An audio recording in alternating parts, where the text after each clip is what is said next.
Detective Marcus Hale had spent months upon a drug cartel case. Finally, it seemed that he had cracked it. The syndicate's operations had been traced to a derelict warehouse on the far edge of town, a forgotten ruin with peeling paint, broken windows, and shadows that lingered too long. The raid was planned with precision. Special forces were prepped. Backup was on call. Forensics teams were on standby. But something went wrong. When Hale entered the building, the stale air was too still. The echoes of boots never returned. The dust lay undisturbed, and the only sound was the creak of old beams. No officers, no cartel members, just a single body. No ID, no wallet, no sign of struggle. Hale tried to call out to his team, but found out that radio went silent. Maybe it was too far from the signal tower. His gut said this wasn't just a hit gone bad. This was staged. The scene was too clean, too deliberate, like someone wanted him to find it alone. So, Hale did what he did best. He started digging. Fingerprints. Blood spatter. The dead man wasn't part of the cartel. That much was clear. But whoever he was, he knew something, and someone wanted that knowledge buried for good. Detective Marcus walked through the quiet streets. The tap of his boots was the only sound cutting through the eerie silence. He reached for his radio.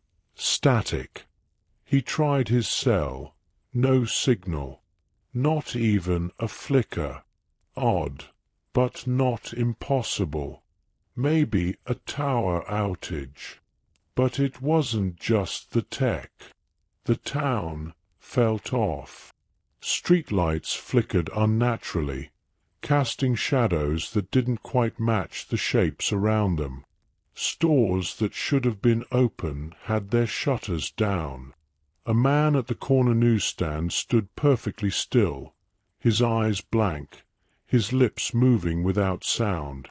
When Hale pulled over and asked him a question, any question, "Did you see anything suspicious tonight?"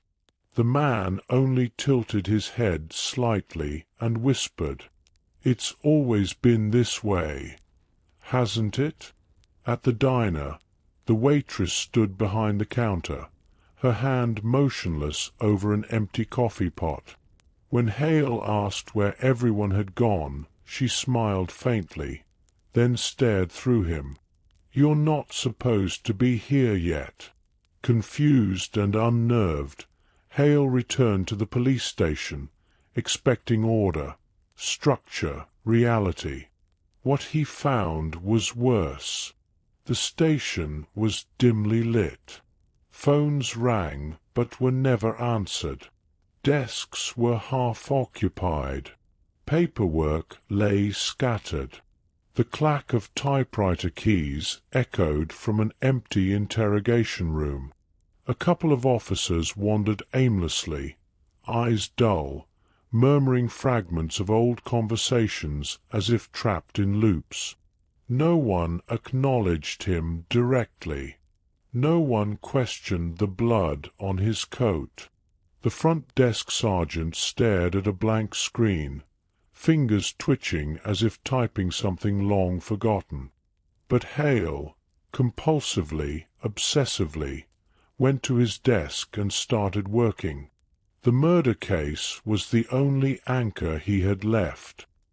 He opened the autopsy request, but the name field was blank. No fingerprints returned a match. Surveillance footage from the building showed only static, followed by a frame of him, standing still. 4 hours. Time passed. He didn't know how much. In the silence, something clicked. This wasn't about the cartel anymore. This was about him. Something had changed. Something had pulled him into a different layer of reality, and no one around him could see it. Or worse, maybe they could, and didn't dare say anything. He looked up from the case file, and for a split second, just a flicker, he saw the body from the warehouse sitting at the far end of the hallway, staring back, then gone. Detective Hale had felt it, eyes on him from across the station lobby. A cold, fixed stare from somewhere deep in the shadows. He spun, gun drawn, instinct sharp as ever, but the hall was empty. Not even a whisper. Still, he knew he wasn't alone. He ducked low, moving quietly through the maze of quiet desks and half-lit hallways, slipping out the back door and into the street. The city's silence had thickened. Even the wind had stopped. That's when he saw it. A steaming coffee mug sitting perfectly in the middle of the pavement. No cafe nearby. No one in sight. He approached it, dread building in his chest. The pain hit like a hammer, sharp and white-hot behind his eyes. He staggered, dropped to his knees, and collapsed. Bright sunlight streamed through pale curtains. A cheerful mug sat on the kitchen counter, still warm. He could almost hear her voice, soft, teasing. "Don't skip breakfast again, Marcus. You'll get that sour cop look." But the pager kept buzzing. He grabbed his coat, skipped the mug, slammed the door. Gasping awake on the station floor, Hale was disoriented, dishevelled but wide-eyed. He felt strange, his stomach hollow, but no hunger. His head throbbed with a pressure that wasn't pain, more like something trying to get out, or in. He rushed to the evidence board. Blank. Every note, every photo, every red thread gone. Only 5 names remained, scrawled in his own handwriting. Kofi, Connor, Alice, John, Lisa. Fury swelled in his chest. "Who wiped the board?" he shouted, voice echoing off empty walls. "This is ridiculous. Must have been the cleaning guy." He paused, frowning. "But at this time of night? No, doesn't make sense." He scanned the station. It was emptier than ever. Even the idle officers were gone. Just silence and cold fluorescent light humming overhead. He turned back to the board. These 5 names. Kofi, Connor, Alice, John, Lisa. The name on the coffee mug and his wife. Hale froze. That coffee mug. That morning. That memory. He hadn't dreamed it. He'd relived it. And Lisa's name didn't just belong in the past anymore. It belonged here, on the board, with the others. Something was erasing pieces of the truth and leaving only fragments. Names, moments, symbols. The deeper Hale dived, the more he wondered. Had the raid ever really happened? Detective Hale stood before the board, staring at the 5 names, strangers and ghosts. His mind raced, but nothing made sense.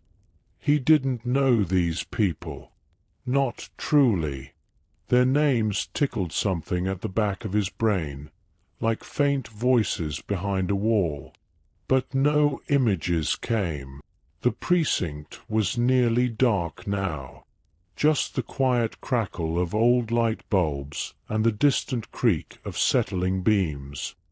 He sat back at his desk and checked the time. 12:21 a.m. A cold breath escaped his lips.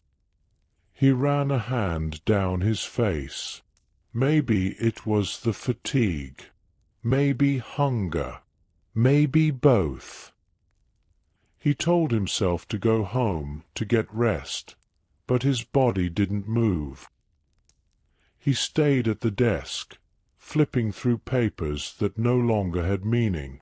A pen rolled off the table. He didn't notice. What felt like an hour passed. Maybe more. Finally, he glanced at his watch. Still 12:21 a.m. His breath caught in his throat. He tapped the glass. Nothing. He shook it. Nothing. He held it to his ear. No ticking. It was frozen. The second hand had stopped. He stared at it, the shock slow to spread through his limbs.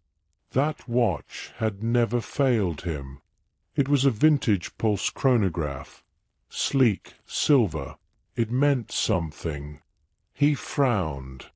"I must have hit it somewhere," he muttered to himself, forcing logic into the space. "Damaged the gears." He sighed. Another thing on the repair list. But somewhere deep down, he knew this wasn't about the watch. Time itself had stalled. Not a single second had passed since he walked into the station. And yet, he felt older, like something had drained him behind the eyes, like his mind had been running laps while his body stayed frozen in place. "Anyway, it's very late," Marcus muttered, rubbing his eyes. "I'll just crash here. Can't go home at this time." He lay down on the dusty old couch in the corner of the station lounge, trying to relax. But his body rejected sleep. Every time he closed his eyes, something inside stirred, an unexplainable pressure, like a presence just out of reach. Restless, he sat up. He couldn't force himself to sleep, so he returned to the evidence board. He froze. There were only 4 names now. Kofi, Connor, Alice, John. His heart dropped. "No," he whispered. There were 5. There were 5 names. He had seen them. He had written them. What was the name? He muttered. But the name vanished from his mind like breath on a mirror. He couldn't hold it, couldn't remember it clearly. He grabbed his gun from his desk, stormed into the hallway. "Is anyone there? Come out and surrender," he shouted, voice echoing through the dead station. Nothing. Not a sound. Not a shuffle of feet. Not even wind outside the windows. He tried to find a marker, anything to write the name back onto the board, but the supply drawers were empty. The pens on desks were dried out or broken, like they hadn't been used in years. And worse, he couldn't remember the missing name anymore. "This is strange to the point of paranormal activity," he muttered. "Am I dreaming? Or drugged?" Desperate, he turned to the only place he thought might hold truth, the surveillance room. He rushed in, flicked on the monitors, and pulled up the last 24 hours of footage. No files. No recordings. No motion triggers. No archived events. Only static. He turned to leave, and that's when he saw it, faintly illuminated by the hallway light outside the glass panel. A nameplate. It read, Detective Connor. He paused. Connor, must be a new recruit, he said, almost convincing himself. I'll meet him tomorrow. Maybe he can check if there is a way for backup. But even as he said it, a cold doubt sank into his bones. Why would a new recruit have an office? And why did that name sound like it was already known? He stood there for a long moment, staring at the nameplate, then turned back toward the board in the main room. He didn't want to look, but he had to. The sharp bang rang out like a gunshot from deep inside the archives. Marcus spun on his heel, instincts kicking in. Gun drawn, heart pounding, he rushed down the long corridor toward the case archives, a vast, dusty room filled with decades of criminal records, shelved like forgotten ghosts. The door creaked as he pushed it open. Silence. The flickering overhead lights buzzed faintly. Rows of filing cabinets and stacked case boxes stretched into shadows. He walked between the rows slowly, eyes scanning, finger tight on the trigger. No movement, no footsteps, no whispers, not even a settling noise. Still, something felt off. The air was too still, like a held breath. He lowered his weapon and muttered, "All right then. Let's see if any of the names from the board are in here." He turned back toward the receptionist office, where the old case catalogue was usually kept, a thick register that hadn't been digitized in years. As he opened the door, his eyes caught on the brass nameplate by the desk. Alice. He froze. "Alice?" "The receptionist," he said, voice barely above a whisper. "Strange. I know every officer and staff member. Why couldn't I remember her?" His throat tightened. "What has happened to me?" he muttered. "In fact, everyone seems to have lost track of this world." Determined to regain some clarity, he flipped open the registry, looking for anything. John Kofi. Most of the pages were blank, completely untouched, as if no one had ever written a single name in them, except one, a single entry. Kofi, case hashtag 1937A. Marcus' hands shook as he traced the name with his finger. Finally, something real. He dashed back into the archive aisles, heart pounding, breath quick. He found the 1937, a box lodged between two dusty files on the third row. Inside were black and white mugshots of a man, wiry, fierce eyes, confident smirk.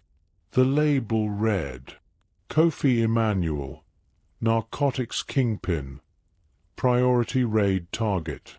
Status, Pending Capture/High Threat. What the hell? Marcus whispered, flipping through the file. But that made no sense. He had already led the raid that supposedly brought the cartel down.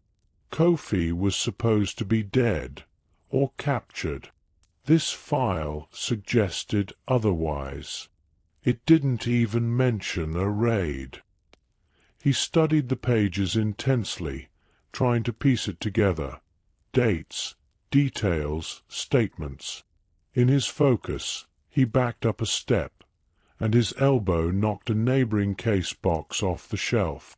It fell open on the floor with a dull clack. Empty. Completely empty. No forms. No photos. Not even a case number. What? He breathed. He picked another box. Empty. Another. And another. Every single case box was empty. He began yanking boxes out in a frenzy, the sound of falling cardboard filling the room, until dozens of empty files lay scattered like coffins with no names. "This can't be," he gasped. "This cannot be real. This cannot." He stumbled back against the wall, gripping his head.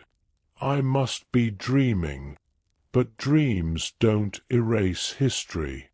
Detective Marcus Hale rushed back into his dimly lit office, his boots thudding on the old floorboards. His breath caught in his throat as his eyes landed on the evidence board. Only 2 names remained. John, Kofi. The others were gone. Again.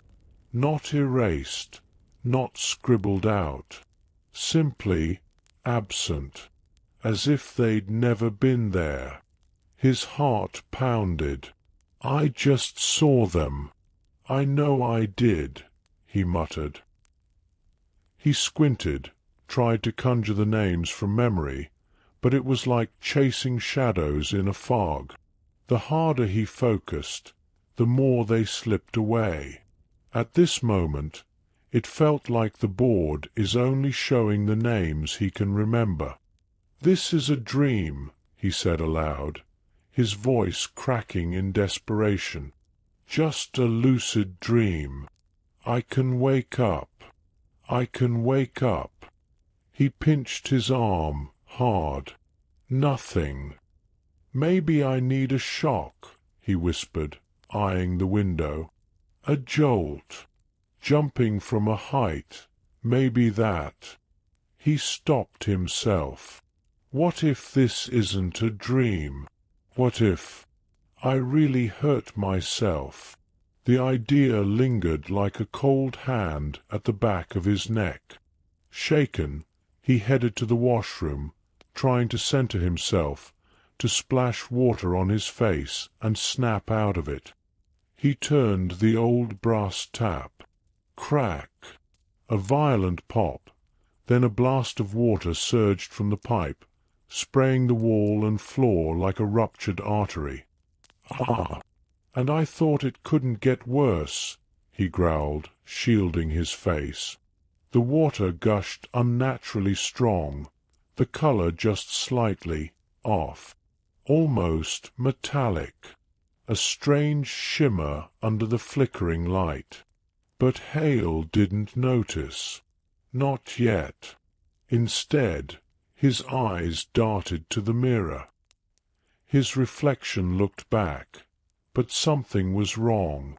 The face was his, but it held no fatigue, no confusion. It stared too directly, too calmly.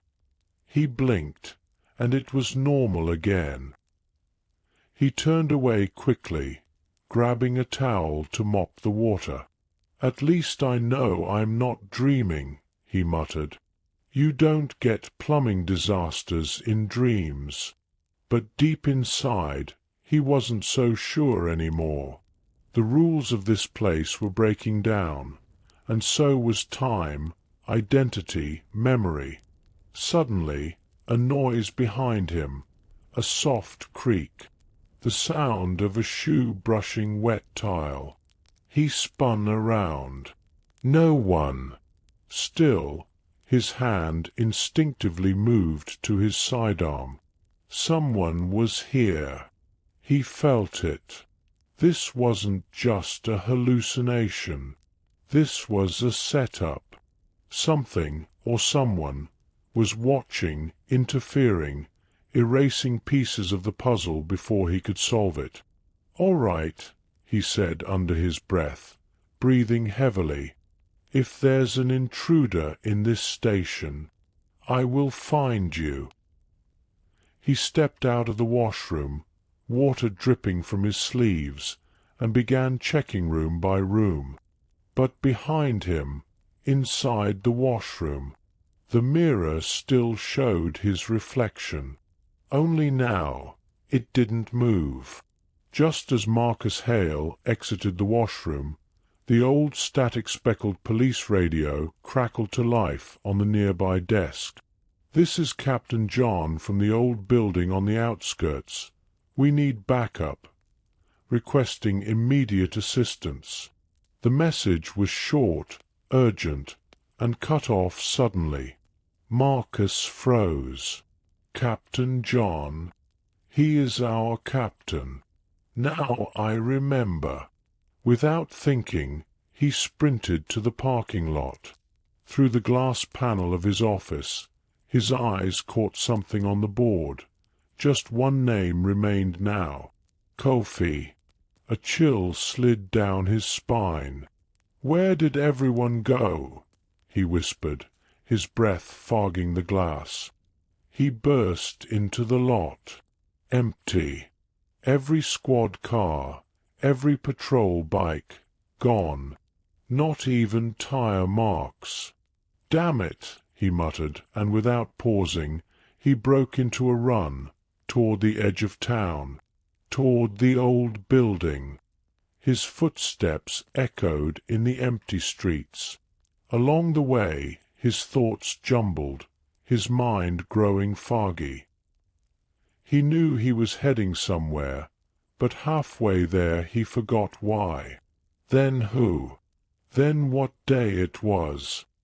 He stumbled along, like a man under water. When he looked up, he was at the rusted iron gate of a warehouse. The same building from the raid. The one from his vision. Suddenly, gunshots. The sharp cracks of automatic fire. Screams. Echoes. Marcus dropped to a crouch and took cover behind a low wall. Adrenaline cleared the fog just enough to make his body move. Then he spotted an injured man crawling from behind a shattered window. Marcus rushed forward and pulled him to safety. "What the hell is going on in there?" Marcus asked, his voice sharp, grounded, desperate.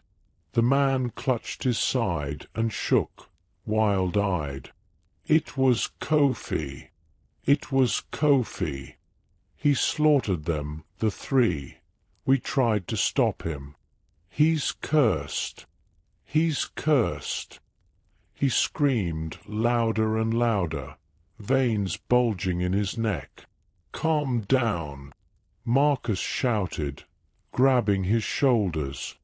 "Who's cursed? What are you talking about?" But then everything went silent. The gunshots inside stopped. The man's scream cut off mid-breath. His expression went slack. His body relaxed. He stood, his face blank, eyes dull, lips parted slightly, like a puppet reset. Without a word, he turned and walked away, into the dark. Marcus slowly rose, his hand instinctively resting on his weapon. He crept toward the front doors of the warehouse. Inside the building, the chaos was gone. Instead, a slow procession of people, probably gang members, were walking out in complete silence. Their expressions were empty, identical, devoid of any humanity. No one looked at him. No one spoke. They just filed out like shadows pulled along an invisible string. Marcus stared at them, jaw clenched. "This place is stranger than anywhere I've been tonight," he whispered to himself. I don't have a good feeling about this." He looked back at the rusted gate behind him, but it was no longer there. Detective Hale stumbled forward. Through the haze, his flashlight beam fell on something crumpled on the floor. A body, twisted, burned, nearly unrecognizable. He knelt beside it. "This must be Kofi's body," he muttered. "But why did the gang just leave? Why would they vanish like that?" He looked around the room, noting the scorched walls, the overturned chairs, and the silence. It was as if the chaos had never happened, just the aftermath left behind, like a stage after the curtain falls. He stood and walked slowly to the desk at the far end of the hall, where the smoke was thickest, and there, seated in a wooden chair, back upright, eyes closed, was another corpse, one that looked exactly like the photo he had seen in the file earlier. Kofi. The same angular jaw, the same scar above the brow, the same cold, calculating expression, frozen in death. The team moved through the room with surgical efficiency, silent, calm, and disturbingly indifferent to Marcus Hale's presence. One officer, scanning the corners with a thermal camera, spoke into his shoulder mic. "All clear. No vitals on anybody. Target already neutralized." Marcus turned toward the voice, confusion turning quickly into frustration. "At last you came. We need forensics team down here." No reply. No reaction. Just then, the captain entered. Captain John Miller. A familiar face. Stern. Steady. A man Hale had known for years. Relief flooded Marcus's chest. John. Finally, someone who. He stepped forward, extending a hand. Captain Miller didn't even glance at him. He walked straight past. Marcus blinked, stunned. "John, I was trying to investigate the body. I couldn't get any signals here. We should call in forensics, or—" Still nothing. He raised his voice. "Captain." But John kept talking over him, issuing orders to the team, inspecting the scene, ignoring the body still slumped in the chair. Or acknowledging it, just not him. Something snapped inside Marcus. "Why the hell are you acting like I'm not?" But John suddenly turned, walking directly at him. Marcus took a step back, then froze. John walked straight through him, like mist through mist, like Hale wasn't there. A freezing wave of cold shot up Marcus's spine, his knees almost buckling from the sudden wrongness of it. "No," he whispered. He staggered back, eyes wide, hands trembling. "This isn't real. This can't be real." Then 2 paramedics entered the room, wheeling in a stretcher. They moved with quiet purpose, going straight to the body in the chair, the one with the same sharp features as Kofi. Without words, they lifted it, strapped it in, and began to wheel it away. Marcus turned, speechless, watching them go. He took a step to follow, but paused. He turned back to the desk. Kofi was sitting there again. Same position, same posture, same expressionless face. The corpse was taken by the paramedics just a moment ago. Why is he still there? and this time he looks alive, but still expressionless. Marcus's breath hitched. His mind spiraled. And then, just as the paramedics passed through the doorway, the last wheel of the stretcher disappearing beyond the frame, Kofi stood up, still emotionless, still silent. He walked past Marcus, not even glancing in his direction. Then, just as he reached the threshold of the room, vanished, like vapor, like he had never been there at all. Marcus stood alone in the silent, smoke-filled room, staring at the chair. His heart beat slowly, each thud echoing like a hammer in a tomb. Only the growing sound of a clock ticking from somewhere deep within the warehouse. This must be a dream, a nightmare, Marcus muttered, shaking. Damn it, Marcus, wake up. He squeezed his eyes shut, clenching his fists, trying to ground himself. When he opened them, he was somewhere else. A dark, cold room, flickering light bulb above, silence hanging like a shroud. He turned slowly, and his breath caught in his throat. On the floor, beneath a faint spotlight, lay bodies. 2 adults, 1 small. He dropped to his knees beside the closest one, his own corpse, cold, pale, dried blood. A frozen, broken version of himself. He looked at his watch, and still 12:21. It was never the watch, it was me having no pulse. The panic turned to horror as he turned toward the other two. A woman, a child. The woman clutched a locket in her bloodied hand. Lisa! That name. Marcus looked at his own hand. The ring on his finger had the same engraving. Lisa and Marcus. Memories, shattered and scattered, flooded back like a tidal wave.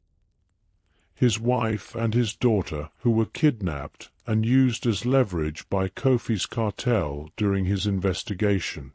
He had failed. Marcus stumbled back, collapsing into the corner of the room, hands over his face, weeping. I couldn't save them. Time lost meaning. And then he looked again. Now there was only one body left. His own body. The other two were gone. Paramedics arrived in silence, their faces unreadable. They lifted Marcus's body onto the stretcher and wheeled it out, vanishing into the hallway. He stood, broken, empty, watching them leave. And that's when he saw them, Lisa and their daughter, standing in the far corner of the room, softly lit, still wearing the same clothes, still stained, but smiling.